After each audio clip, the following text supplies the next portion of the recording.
Hello dear, मैं महेश राठौड़। आज हम सीखने वाले हैं रूट वाली संख्याओं का जोड़, घटाव, गुणा और भाग। एक ही वीडियो में हम ये चारों चीजें सीखेंगे। आप वीडियो में लास्ट तक बने रहना, जिससे आपको आज के बाद रूट वाली संख्याओं का जोड़, घटाव और गुणा भाग करने में कभी भी दिक्कत नहीं होने वाली। ये वाला वीडियो देखने के बाद वीडियो को शुरू करते हैं और लेते हैं हम सबसे पहले रूट वाली संख्याओं का जोड़।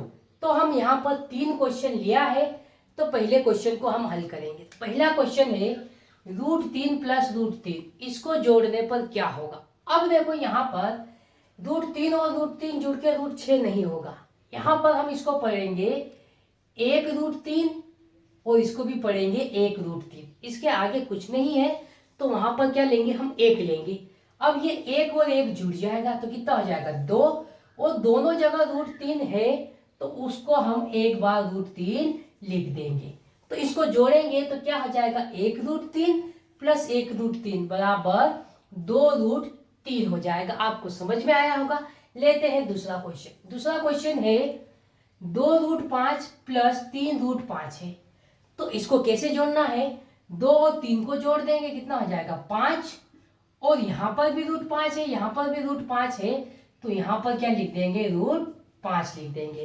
तो देखो बच्चों क्या हो जाएगा 2 √5 + 3 √5 बराबर क्या हो जाएगा 5 √5 हो जाएगा। अब लेते हैं अगला क्वेश्चन नंबर तीसरा। तीसरा क्वेश्चन है 2 √3 में जोड़ना है 5 √2।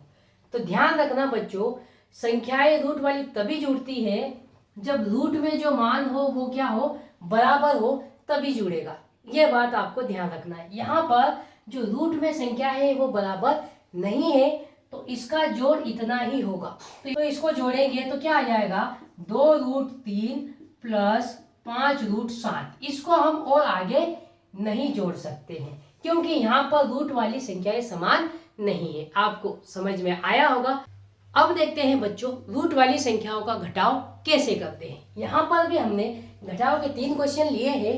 आइए देखते हैं पहला क्वेश्चन। पहला क्वेश्चन है √3 में से घटाना है √3 को। आपको पता होगा जब भी हम समान संख्याओं को घटाते हैं तो क्या आ जाता है, 0 आ जाता है। तो यहाँ पर देखो ये 1 √3 होगा और ये भी 1 √3 होगा, तो 1 √3 में से 1 √3 घटा देंगे तो क्या आ जाएगा, हमारे पास 0 आ जाएगा। आपको समझ में आया होगा। लेते हैं क्वेश्चन नंबर दूसरा। क्वेश्चन नंबर दूसरा है 7 √2 - 5 √2।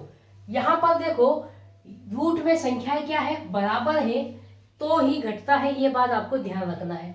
तो देखो यहाँ पर 7 में से 5 को घटा देंगे, कितना बचेगा 2, और √2 ऐसा का ऐसा रहेगा। तो प्यारे बच्चों 7 √2 में से 5 √2 को घटाएंगे तो हमारा आंसर क्या आ जाएगा 2 √2 आ जाएगा। अब लेते हैं क्वेश्चन नंबर तीसरा। क्वेश्चन नंबर तीसरा है 7 √2 - 5 √3 को घटाने पर क्या आएगा। तो देखो बच्चों घटेगा भी तभी जब रूट में जो संख्याएं है वो क्या हो, बराबर हो, तभी घटता है, वरना नहीं घटता। तो इसको घटाने पर क्या आएगा, तो 7 √2 - 5 √3, इससे ज्यादा हम इसको नहीं घटा सकते। ये बात आपको ध्यान रखना है। घटेगा या जुड़ेगा तब जब रूट में समान संख्याएं होगी। तो आपको समझ में आया होगा। अगर इसको और आगे घटाना हो तो यहाँ पर √2 और √3 का मान रख के घटा सकते हैं, लेकिन हम यहाँ पर इसको यहीं तक घटाएंगे। आपको समझ में आया होगा। लेते हैं अभी रूट वाली संख्याओं का गुणा। तो बच्चों देखो हमने गुणा के भी 3 क्वेश्चन लिए हैं। तो क्वेश्चन नंबर पहला है √3 का गुणा √3 में करेंगे तो क्या आएगा। यहाँ पर देखो अगर इनका गुणा करेंगे ना तो दोनों को हम एक ही रूट के अंदर लिख देंगे, √3 × 3। अब देखो इसको आगे सोल्व करेंगे तो क्या होगा, रूट के अंदर 3 कितनी बार है, 2 बार है, तो 3 की घात 2 आ जाएगी।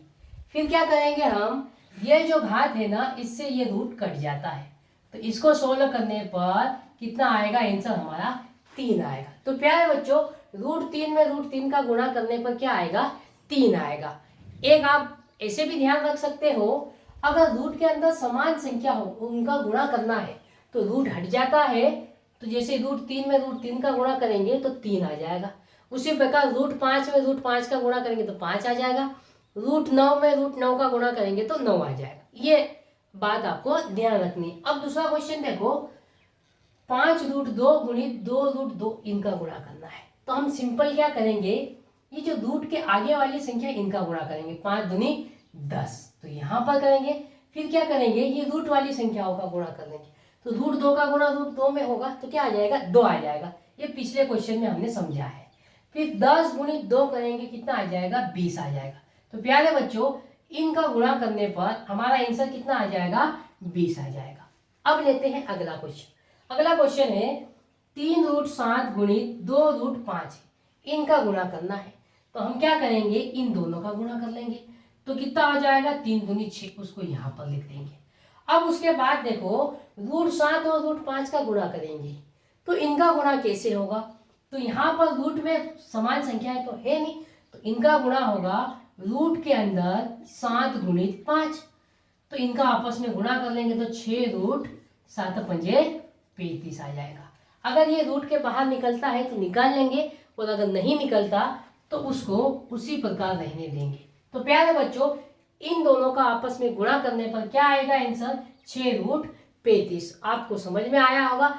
अब देखते हैं बच्चों, रूट वाली संख्याओं का भाग कैसे करना है। तो देखो, पहला क्वेश्चन है 4√5 में भाग देना है √5 का। तो आपको पता होगा कि इसको हम इस प्रकार भी लिख सकते हैं, 4√5 बटे में √5। भाग के चिन्ह को हम बटे में भी लिख सकते हैं। अब देखो, यहाँ पर ऊपर वाली संख्या से नीचे वाली संख्या अगर कटती है तो हम उसको काट के सरल कर देंगे। देखो, √5 से √5 कट जाएगा। तो प्यारे बच्चों, इसका भाग करने पर आंसर कितना आ जाएगा, 4 आ जाएगा। तो देखो, 4√5 में √5 का भाग देने पर आंसर कितना आ जाएगा, 4 आ जाएगा। अब देखते हैं क्वेश्चन नंबर दूसरा। क्वेश्चन नंबर दूसरा है 4√12 में भाग देना है 2√3 का। तो हम इसको लिख लेंगे, 4√12, भाग के चिन्ह को बटे में भी लिख सकते हैं, ये मैंने बताया आपको। तो यहाँ पर लिख देंगे। अब देखो, यहाँ पर अब √12 को हम क्या लिख सकते हैं, 4 गुणित √4 गुणित √3, इसको लिख सकते हैं। क्योंकि इन दोनों का गुणा करेंगे ना तो वापस √12 आ जाएगा, ये आपको ध्यान रखना है। और बटे में क्या है, 2√3। अब देखो, √3 से √3 क्या हो जाएगा, कट जाएगा। और उसके बाद कटेगा, देखो 2 से कट जाएगा, 2 एकम 2, 2 दूनी 4। तो यहाँ पर क्या बचेगा, 2√4। और √4 को जब रूट से बाहर निकालेंगे तो क्या आ जाएगा, इसका मान 2।